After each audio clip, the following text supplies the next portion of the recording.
একসময় এক গ্রামের পাশ দিয়ে বয়ে যেত একটা ছোট্ট নদী। সেই নদীতেই থাকত এক সহজ সরল কুমির, আর নদীর ধারে জঙ্গলটায় থাকত এক ভীষণ বুদ্ধিমান শিয়াল। শিয়াল রোজ নদীতে আসত পানি খেতে। এভাবেই কুমিরের সাথে তার আলাপ জমে উঠেছিল।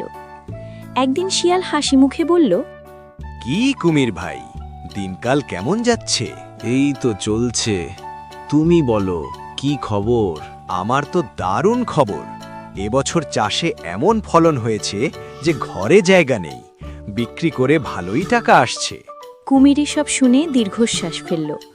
নদীতে মাছ আগের মতো নেই, খাবারের কষ্ট তার চোখে মুখেই ধরা পড়ছে। কয়েকদিন পর একদিন শিয়াল এসে দেখে কুমির চুপচাপ বসে আছে। কি হয়েছে ভাই, এমন মন খারাপ কেন?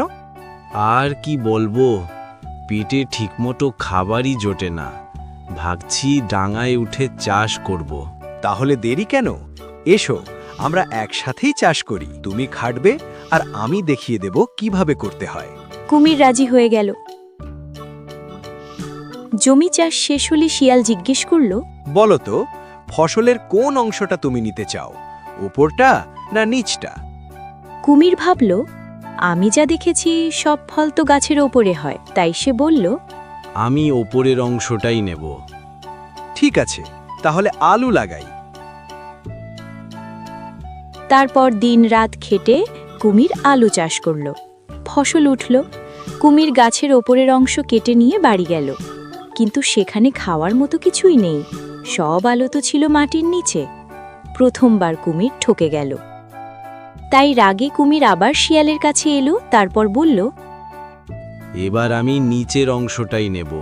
শিয়াল শান্তভাবে বলল, ঠিক আছে, তাহলে ধান লাগাই। তারপর আবারও কুমিরের কঠোর পরিশ্রম করে ধান লাগালো।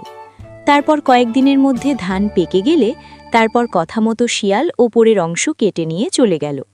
তারপর কুমির নিচের গোড়া তুলে দেখে সেখানে খাওয়ার মতো কিছুই নেই। তাই দ্বিতীয়বারও সে ঠকে গেল। তাই সে আবারও শিয়ালের কাছে গেল শিয়ালকে ঠকানোর জন্য। তারপর গিয়ে বলল, এবার আমি ওপরের অংশ আর নিচের অংশ দুটোই নেব। মাঝখানটা তুমি নিও। শিয়াল মনে মনে হাসল। আচ্ছা, তাহলে আখ লাগাই। তারপর আবারও তারা চাষ করল। তারপর ফসল কাটার দিন কুমির আগা আর গোড়া নিয়ে বাড়ি গেল। বাড়ি নিয়ে গিয়ে খেয়ে দেখে কোনো স্বাদ নেই, শক্ত আর শুকনো। তাই সে ফিরে এসে দেখে শিয়াল মাঝের রসালো আখ মজা করে খাচ্ছে। তখন কুমির বুঝতে পারল, ভুলটা প্রথমবার শিয়ালের ছিল, কিন্তু পরের দুবার নিজেরই। যে একবার ঠকারে তাকে বারবার বিশ্বাস করলে ক্ষতিটা নিজেরই হয়।